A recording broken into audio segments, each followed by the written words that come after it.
All right, everybody, welcome to the Messenger Studios. We're live again in our office. We've got a special guest from Fort Knox, Derrick Raney. This is the third Thursday of the month, and we'd like to welcome back our guests and our team from Fort Knox, our neighbors. He is with the Fort Knox Department of Public Works and helps do the environmental management. He is the division chief for that area. And there's going to be some upcoming changes this year for those of you that like to hunt and take advantage of the Fort Knox resource lands. So let's get started off. Welcome to the show. Welcome. Thank you. Yeah. So how long have you been doing this? Just started, actually. I've been on Fort Knox for since 2017 as a government employee. And just kind of moved from master planning down to environmental management. Okay. Why would you leave master planning? I enjoy hunting and fishing. And yeah, I got you. Put you in the fight. Yeah. Okay. So what kind of things do they have to have you do as this guy?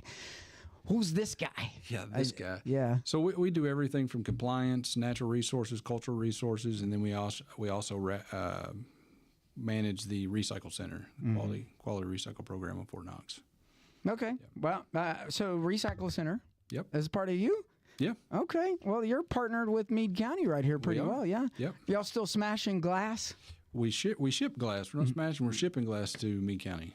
Right. And plastics. Hopefully, we're getting some of that glass. I know we were doing it into sand and stuff. So I think they're back to doing that again, aren't they? I believe so. Yeah. So that was a huge project. I can't believe the amount of sand necessary to do the roads and to be an exporter of goods.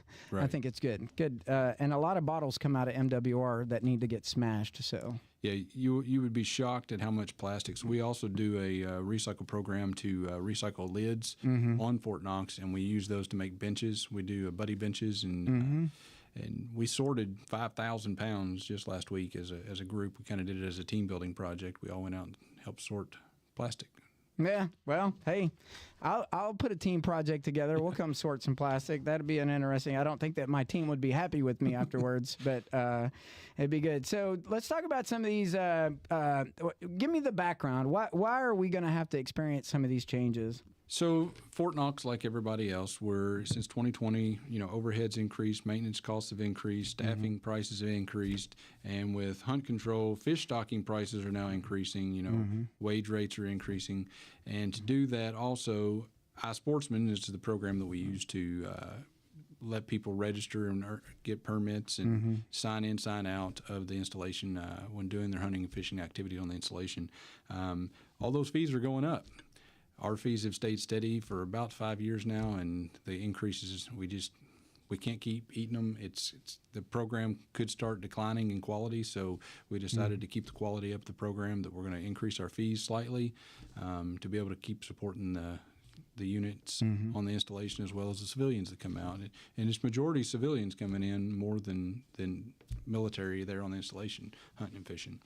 Okay, so how big of the fee increase should we expect to see? It's about a 30% increase when you look at the fees that we currently charge.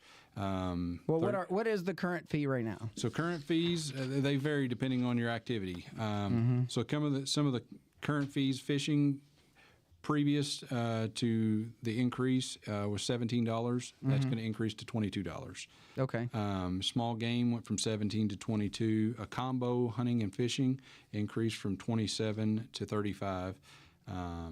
Okay. And then it's kind of the average. Now, the biggest impact is probably archery deer and gun deer, which went from 36 to 47. So not really major. I think the biggest major increases and the biggest complaints we've heard are, and actually I say complaints, the most positives we heard as well are we've raised the price. So used to 100% disabled vets hunt for free, fish for free, and we've raised that fee to a $10 fee to hunt and fish on the installation.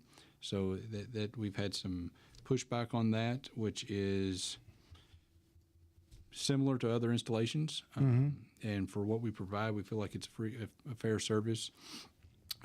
But we also have added some other fees to help keep all the other fees down, such as scouting fees. So if you want to go out and scout for deer, scout for squirrels, or scout for turkey pre-season, we added a $5 fee for that. We now allow kayaking. Previously, we didn't allow kayaking on installation. So we lower Douglas Lake, we allow kayaking. Okay. We put a $5 fee on that because every permit that is purchased, we get charged by iSportsman to process that permit. Be it a free permit or not a free permit, we get charged. Sure. A fee Yeah, for they're that. doing the transactional piece, the point of sale system. Correct. Yeah. Correct. So, we're getting fee for that. So all the free fees are adding up. So we have to offset those slightly too, as well as, offsetting the fees of the increase of stocking the lakes and stocking the streams that we stock with catfish and So I could go in a whole conversation about credit card fees for businesses that pay taxes versus businesses that don't pay taxes. Definitely. I absolutely believe in charging a fee. If you're a nonprofit and you have to run a point of sale system in order to operate, you're trying to make more donations in support of stuff, but business, they get to write that off. So why are you passing it back on to your consumer? So it's one of those, anyway. Could have a conversation about that all day long, but for your situation, I think that sounds smart. For $5 to go kayaking, which you couldn't do before, which is kind of nice if you're right there, especially on the one housing area, and go back down to Lower Douglas and do that. My wife and I have been back there, so yeah, it's really nice. Didn't know we weren't supposed to kayak there though. No, not unless you're fishing. If you had a fishing pole on there, it was legal.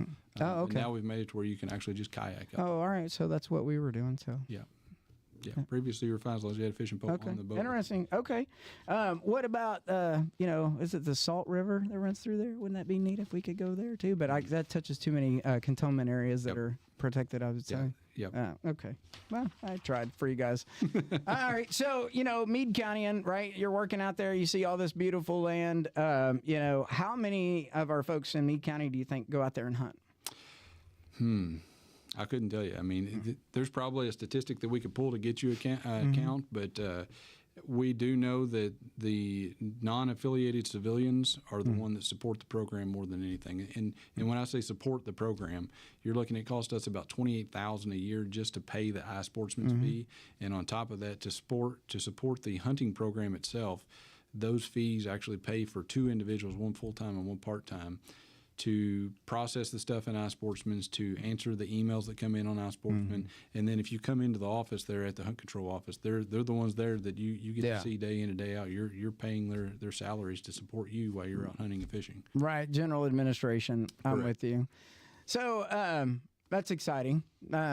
I think, I think everybody's been, the inflation of everything over the years.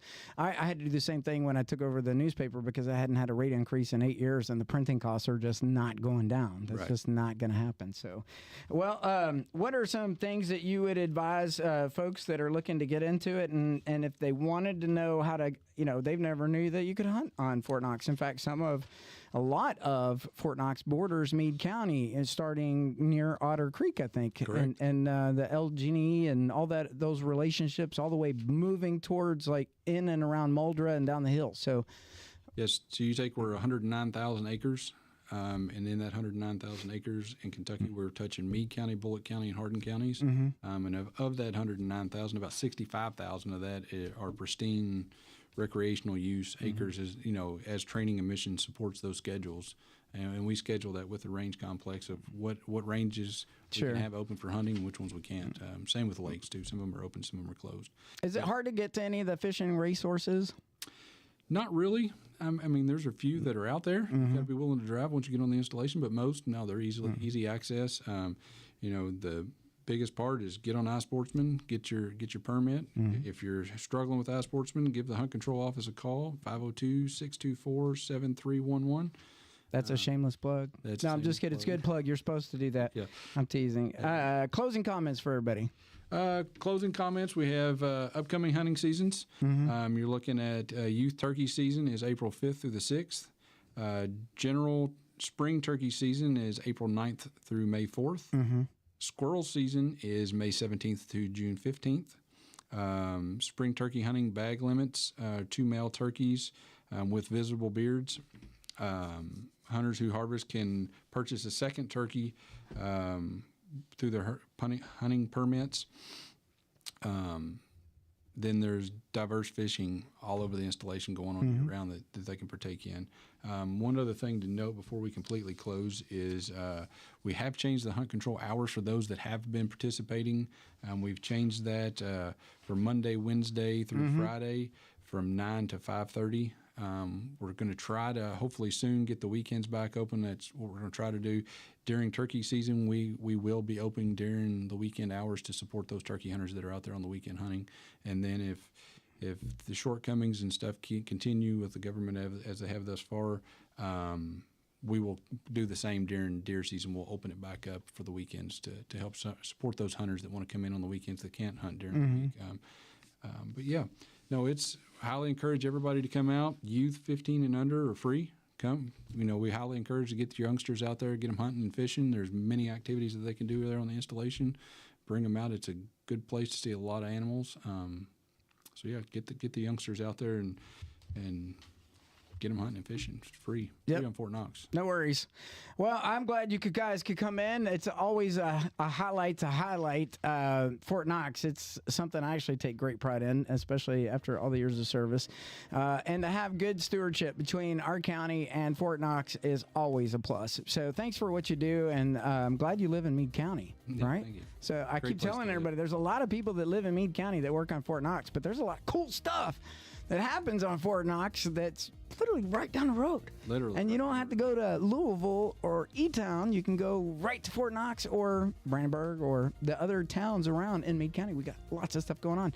And if you're listening and tuned in, you can also check out all of our stuff on the on our newspaper. Not only on the newspaper, but you can go on our website and you can check out the community calendar, as the awesome editor Erlene is always posting up the stuff that we have that's going on in and around the community, and you can send that email to us if you have something that you have going on to get on our community calendar at admin@themessengerky.com. You guys have a great day. We love you all very much out there, and keep supporting the newspaper.